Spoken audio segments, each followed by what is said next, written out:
லௌதேத்தூர் இயேசுஸ் கிறிஸ்துஸ். இயேசு கிறிஸ்துவுக்கு புகழ். தமிழ் கூறும் நல்லுலகில் வாழும் அனைத்து அன்புள்ளங்களுக்கும் வத்திக்கான் வானொலியின் வணக்கம். இறைவன் உங்கள் உள்ளத்தையும் இல்லத்தையும் தன் அன்பாலும் அருளாலும் அமைதியாலும் இன்றும் என்றும் நிரப்புவாராக.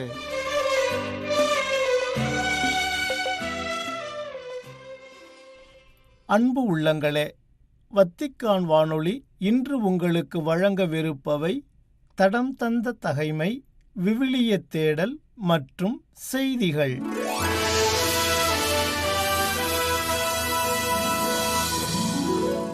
தடம் தந்த தகைமை. மன்னருக்கு தானியேல் வழங்கிய அறிவுரை.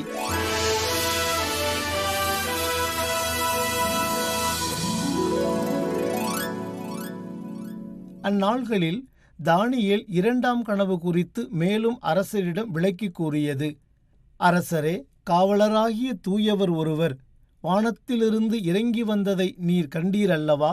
அவர், இந்த மரத்தை வெட்டி அழித்து போடுங்கள், ஆனால் வேர்கள் நிறைந்த அடிமரத்தை அப்படியே நிலத்தில் விட்டு வையுங்கள். இரும்பாலும் வெண்கலத்தாலுமான சங்கிலியால் அது கட்டப்பட்டு வயல்வெளி பசும்புல் நடுவில் கிடக்கட்டும். வானத்தின் பனியால் அவன் நனையட்டும். 7 ஆண்டுகள் அவனை கடந்து செல்லும் வரை அவன் விலங்கோடு விலங்காய் திரிவான் என்று சொன்னதையும் கேட்டீர். அரசே, இதுதான் உட்பொருள். என் தலைவரும் அரசருமான உமக்கு உன்னதரது தீர்ப்பின்படி நடக்கவிருப்பதும் இதுவே. மனித சமுதாயத்தினின்று நீர் விரட்டப்படுவீர்.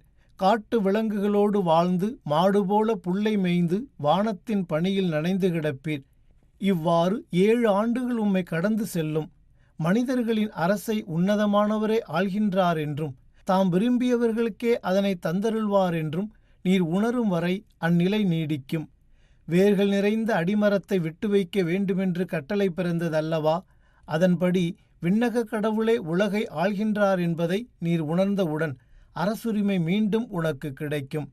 எனவே அரசே, என் அறிவுரை உம்மால் ஏற்றுக்கொள்ளத்தக்கதாக நல்லறத்தை பேணி தீச்செயல்களை நீக்குக.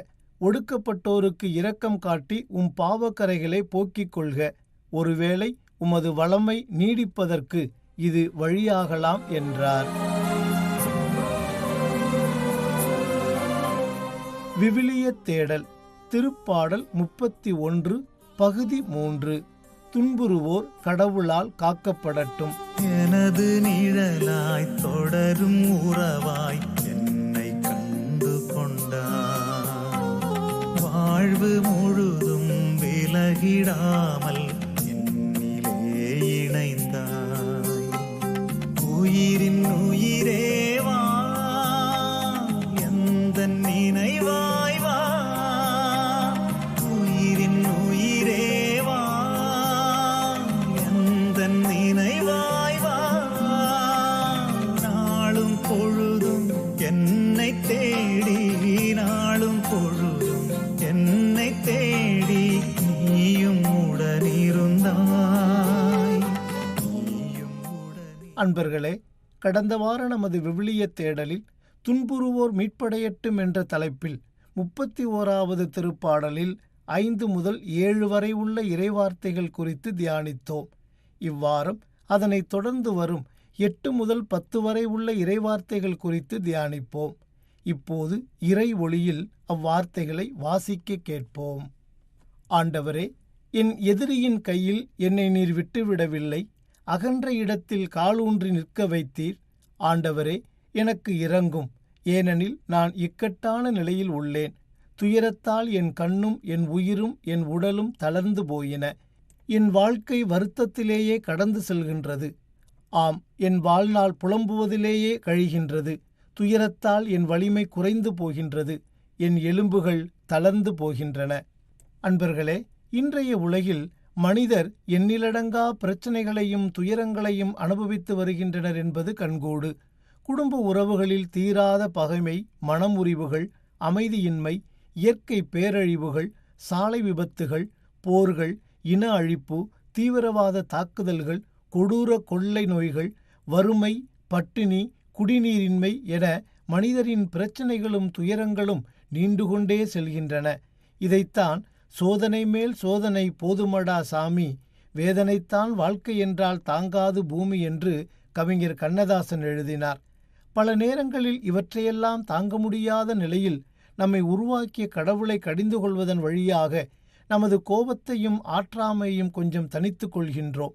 துயர நிகழ்வுகளை சந்திக்கும் போதெல்லாம் கோபப்படுவது மனிதரின் இயல்பான குணங்களில் ஒன்று. என்னை சுற்றி இத்தனை பேர் இருக்க எனக்கு மட்டும் ஏன் இப்படி நடக்க வேண்டும் என்றும், என்னை மட்டும் கடவுள் ஏன் இப்படி பழிவாங்க வேண்டும் என்றும் நாம் கேள்விகள் எழுப்பி புலம்பி தவிக்கின்றோம்.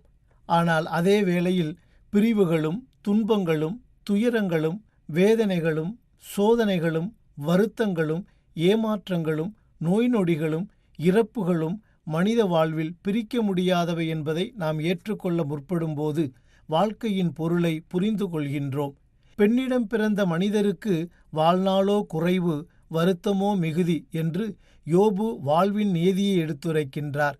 அப்படியானால் துன்பங்கள் அனைத்திற்கும் முடிவை கொண்டு வருவேன் என்று கடவுள் வாக்குறுதி அளித்திருப்பதை காணும்போது அவர் மீது இப்படி கோபப்படுவதில் அர்த்தமில்லை. மேலும் நமக்கு தீமையை விளைவிக்கும் செயல்களை கடவுளே ஏற்படுத்துகிறார் என்று நினைப்பதிலும் நியாயமில்லை என்றே தோன்றுகின்றது. அப்படியென்றால் கடவுளை குறை சொல்வதை விட அவர் காட்டிய வழியில் நாம் வாழ்கின்றோமா என்பதை உணர்ந்து பார்க்க வேண்டும். இப்புவியில் மனிதர் எதிர்கொள்ளும் எல்லா வகையான துன்பங்களுக்கும் காரணம் கடவுள் காட்டிய கட்டளைகளுக்கு அடிபணியாமல் வாழ்வதுதான்.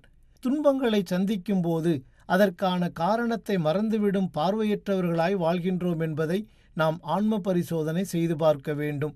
நாம் அனுபவிக்கும் துன்பங்களும் வேதனைகளும் நம்மை பக்குவப்படுத்தலாம் என்றும், கடவுள் அனுமதிக்கும் சோதனைகள் நம்முடைய இறை நம்பிக்கையை சுத்திகரிக்கலாம் என்றும் திருவிவிலியம் எடுத்துரைக்கின்றது. உங்களுக்கு ஏற்படுகின்ற சோதனை பொதுவாக மனிதருக்கு ஏற்படும் சோதனையே அன்றி வேறு அல்ல. கடவுள் நம்பிக்கைக்குரியவர். அவர் உங்களுடைய வலிமைக்கு மேல் நீங்கள் சோதனைக்கு உள்ளாக விடமாட்டார். சோதனை வரும்போது அதை தாங்கிக் கொள்ளும் வலிமையை உங்களுக்கு அருள்வார். அதிலிருந்து விடுபட வழி செய்வார் என்கிறார் புனித பவுலடியார். அதே வேளையில் கடும் சோதனைகளையும் துன்பங்களையும் சந்திக்கும் பலர் பொறுமைசாலிகளாகவும் இரக்கமுள்ளவர்களாகவும் மாறுகிறார்கள் என்பதையும் நாம் மறந்துவிடக்கூடாது. இதயம் எழுப்பும் ஓசை கூட உனது உள்ளம் அறிந்திடும், இமைகள் மூடும் ஒலியை கூட உனது உணர்வும் புரிந்திடும். உந்தன் வருகை எந்தன் வாழ்வில் வளமை என்று தந்திடும். உந்தன் வருகை எந்தன் வாழ்வில். அன்பர்களே, கடந்த சில ஆண்டுகளுக்கு முன்பு நம் தமிழகத்தில் உள்ள சாத்தான்குளம் காவல் நிலையத்தில் நிகழ்ந்த தந்தை மகன் இருவருடைய படுகொலைகளால் தமிழகமே அதிர்ந்து போனது. இதற்கு கடவுளா காரணம்? இல்லவே இல்லை. இதற்கு முக்கிய காரணம் அதிகார திமிர். ஏனென்றால் எதை செய்தாலும் தன்னை அதிகார வர்க்கம் காப்பாற்றும் என்கிற ஆணவம். நாம் எவ்வளவு தீமைகள் செய்தாலும் தேர்தல் நேரத்தில் வீசுவதை வீசி எறிந்தால் மக்கள் தங்களுக்கு வாக்களித்து தங்களை ஆட்சிக்கட்டிலில் அமர வைத்து விடுவார்கள் என்கிற மமதை போக்குகளே இங்கு நடக்கிற எல்லா அப்பாவிகள் மற்றும் நீதிமான்களின் துன்பங்களுக்கு அடிப்படை காரணம். இந்த இரண்டையும் தாண்டி இந்த திமிரும் செருக்கும் ஆணவமும் இவர்களின் தலைக்கேற வேறு சில முக்கிய காரணங்களாக இருப்பவை சாதி, இனம், மொழி, மதம் மற்றும் அரசியல் கட்சிகள் என்ற அடையாளங்கள். ஏனென்றால் இவற்றை பார்த்து வாக்களிக்கும் ஒவ்வொரு மதியிழந்த வாக்காளனும் இந்த அப்பாவிகள் மற்றும் நீதிமான்கள் துன்பப்பட காரணமாக அமைகின்றனர் என்பதையும் இந்நேரத்தில் நாம் புரிந்து கொள்ள வேண்டும். ரஷ்ய அதிபர் விளாடிமிர் புதின் என்ற ஒற்றை மனிதரின் அதிகார வெறியும் ஆணவ போக்கும் இன்று உக்ரைனின் லட்சக்கணக்கான மக்களை புலம்பெயர்ந்தோராக்கி அவர்களை நிற்கதில் நிற்க வைத்திருக்கின்றது என்பதை நாம் மறந்துவிட முடியாது. இப்போது குறுங்கதை ஒன்றை உள்ளத்தில் உள்வாங்குவோம். அந்தோணி என்பவர் முடிவெட்டிக் கொள்வதற்கு வழக்கமாகச் செல்லும் கடைக்கு சென்றார். முடித்திருத்துபவர் அவருக்கு நெருக்கமான நண்பர். இதனால் இருவரும் பல காரியங்கள் குறித்து மகிழ்ச்சியாக உரையாடுவது வழக்கம்.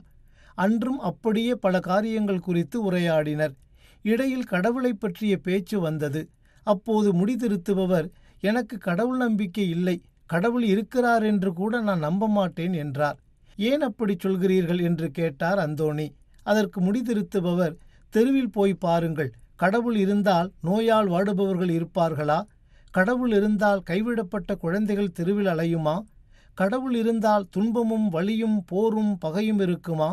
இதையெல்லாம் அனுமதிக்கும் கடவுள் நிச்சயம் இருப்பார் என்று நான் நம்பவில்லை என்றார். அந்தோணி அதற்கு மறுப்பேதும் சொல்லவில்லை. வீணாக விவாதத்தை வளர்க்க வேண்டாம் என்று அமைதியானார் அவர். முடித்திருத்தும் வேலை முடித்து அந்தோணி வெளியே போனார். அவர் போன சற்று நேரத்தில் அவ்வீதியில் நீண்ட தாடியும் அடர்ந்த முடியுமாய் ஒரு ஆள் நிற்பதை முடித்திருத்துபவர் பார்த்தார். அந்த நபரை பார்த்தால் முடித்திருத்தும் கடையை மாதக்கணக்கில் எட்டி பார்க்காதவர் போல தோன்றியது. அப்போது அவர் நண்பரான அந்தோணி மீண்டும் கடைக்குள் வந்தார். என்னப்பா விடயம், திரும்பவும் வந்திருக்கிறீர்கள் என்று கேட்டார் முடித்திருத்துபவர். இங்கே முடித்திருத்துபவர் ஒருவர் கூட இல்லை என்று சொல்லிவிட்டு போகலாம் என்று வந்தேன் என்றார் அந்தோணி. என்ன உளறுகிறீர்கள்? இதோ நான் இருக்கிறேனே, நானும் முடித்திருத்துபவன்தானே. என்னிடம்தானே நீர் வழக்கமாக முடிவெட்டி கொள்கிறீர். அப்படி இருக்க முடித்திருத்துபவரே இல்லை என்று எப்படி நீர் கூறலாம் என்று கோபமாக கேட்டார் முடித்திருத்துபவர். அதற்கு அந்தோணி, ஓ அப்படியா, இது உண்மை என்றால் அதோ தெருவில் நிற்கிற அந்த ஆள் இப்படி அதிகமான தலைமுடியுடனும் சிக்குப்பிடித்த தாடியுடனும் இருப்பாரா என்று கேட்டார். அதற்கு நாம் என்ன செய்ய முடியும்? அந்த நபர் என்னிடம் முடிவெட்டுக் கொள்வதற்கு வருவதில்லை என்றார் முடித்திருத்துபவர். சரியாகச் சொன்னீர் நண்பரே, அது மாதிரிதான் கடவுளும் இருக்கவே செய்கிறார். ஆனால் என்ன நடக்கிறது என்றால் மக்கள் அவரை தேடி வருவதில்லை. அதனால்தான் நிறைய துன்பமும் வேதனையும் பகையும் போரும் உலகில் நிறைந்துள்ளன என்றார் அந்தோணி. உண்மையை உணர்ந்தார் முடித்திருத்துபவர். அன்பர்களே, நாம் தியானித்துக் கொண்டிருக்கும் இந்த திருப்பாடலின் வரிகள் தாவீதின் வேதனை நிறைந்த புலம்பல்களையும் கண்ணீரையும் அதற்கு அடிப்படை காரணங்களாக அமைந்துள்ள சவுலின் சுயநலம் நிறைந்த பதவி வெறியையும் ஆணவ போக்குகளையும் நமக்கு வெளிப்படுத்துகின்றன. என் வாழ்க்கை வருத்தத்திலேயே கடந்து செல்கிறது. ஆம், என் வாழ்நாள் புலம்புவதிலேயே கழிகின்றது. துயரத்தால் என் வலிமை குறைந்து போகின்றது. என் எலும்புகள் தளர்ந்து போகின்றன என்று கூறும் தாவீதின் வார்த்தைகள் அதனை நமக்கு உறுதி செய்கின்றன. ஆனாலும் இவ்வளவு துன்ப துயரங்கள், வேதனைகள் மற்றும் புலம்பல்கள் மத்தியிலும் என் எதிரியின் கையில் என்னை நீர் விட்டுவிடவில்லை, அகன்ற இடத்தில் காலூன்றி நிற்க வைத்தீர் என்று தாவீது கூறுவதன் வழியாக கடவுள் எப்பொழுதும் துன்புறுவோரின் துணையாக இருக்கிறார் என்பதையும் நமக்கு எடுத்துரைக்கின்றார். அது மட்டுமன்றி சுயநலத்தால் மனிதர் நிகழ்த்தும் அத்தனை அநியாயங்களுக்கும் அட்டுழியச் செயல்களுக்கும் கடவுளை எவ்விதத்திலும் பழிசுமத்தவோ குறை கூறவோ கூடாது என்பதையும் நமக்கு தெளிவுபடுத்துகின்றார் தாவீது அரசர். ஆகவே அன்பு நிறைந்தவர்களே, நம் துன்பதுயரங்கள் மத்தியிலும் கடவுள் மீதான நமது நம்பிக்கையில் தளராமல் இருப்போம். படைத்த அவர் நம்மை பாதுகாத்து கொள்வார் என்று நம்புவோம். அதற்காக இந்நாளில் இறையருள் வேண்டி மன்றாடுவோம். பூவை போல மென்மையாக என்னை தாங்கி நின்றாய், வாசம் நல்கும் சுவாசமாக என்னில் நீ கலந்தாய். பூவை போல மென்மையாக என்னை தாங்கி நின்றாய், வாசம் நல்கும் சுவாசமாக என்னில் நீ கலந்தாய். அன்பே உனது விருந்தில் நாளும் புதிய ஆற்றல் காண்கிறேன். அன்பே உனது விருந்தில் நாளும் புதிய ஆற்றல் காண்கிறேன். அருளை தந்து வாழ்வில் இணைந்தால், அருளை தந்து வாழ்வில் இணைந்தால் புதுமையாகி போகின்ற துன்புறுவோர் கடவுளால் காக்கப்படட்டும் என்ற தலைப்பில் இன்றைய விவிலிய தேடல் நிகழ்ச்சியை உங்களுக்கு வழங்கியது வத்திக்கான் வானொலி.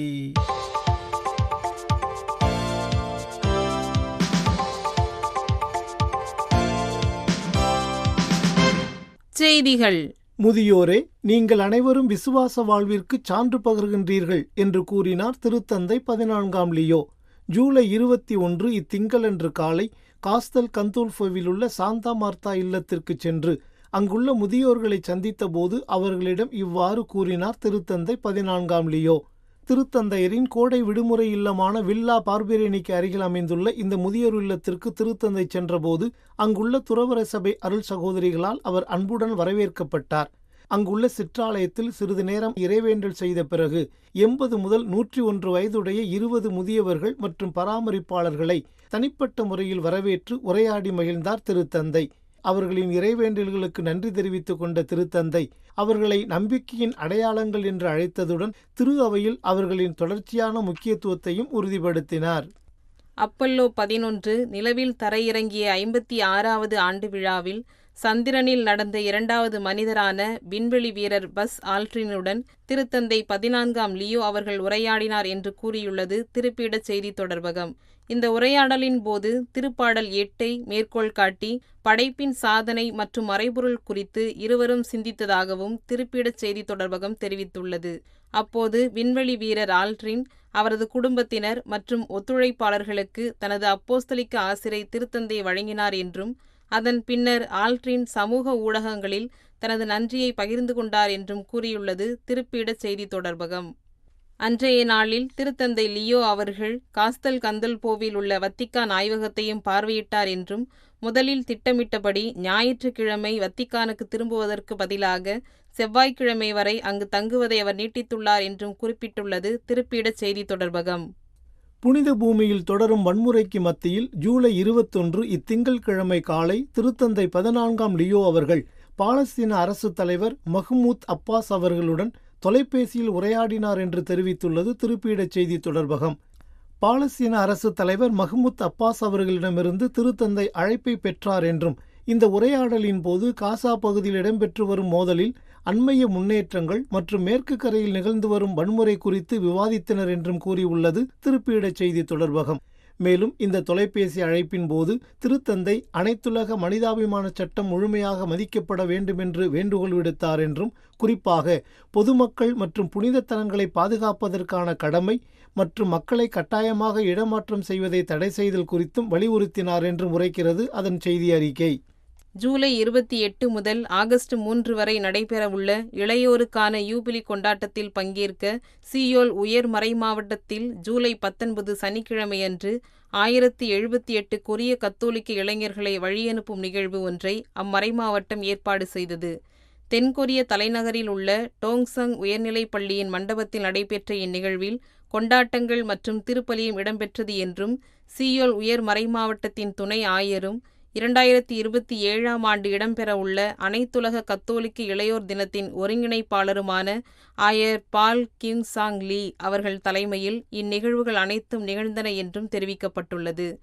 ஜூலை 28 முதல் ஆகஸ்ட் 3 வரை 1078 இளம் கொரிய திருப்பயணிகள் 18 குழுக்களாக பிரிந்து அசிசி, மிலான் மற்றும் தூரின் வழியாக பயணித்து பின்னர் ரோமையில் நடைபெறும் யூபிலி நிகழ்வுகளில் கலந்து கொள்வர் என்றும் இவர்கள் புனித கதவுகள் அமைந்துள்ள பாப்பிரை பேராலயங்கள் மற்றும் இத்தாலியின் பாரம்பரிய கத்தோலிக்க இடங்களுக்கும் செல்வார்கள் என்றும் அவர்களின் பயணத் திட்டத்தில் கூறப்பட்டுள்ளது.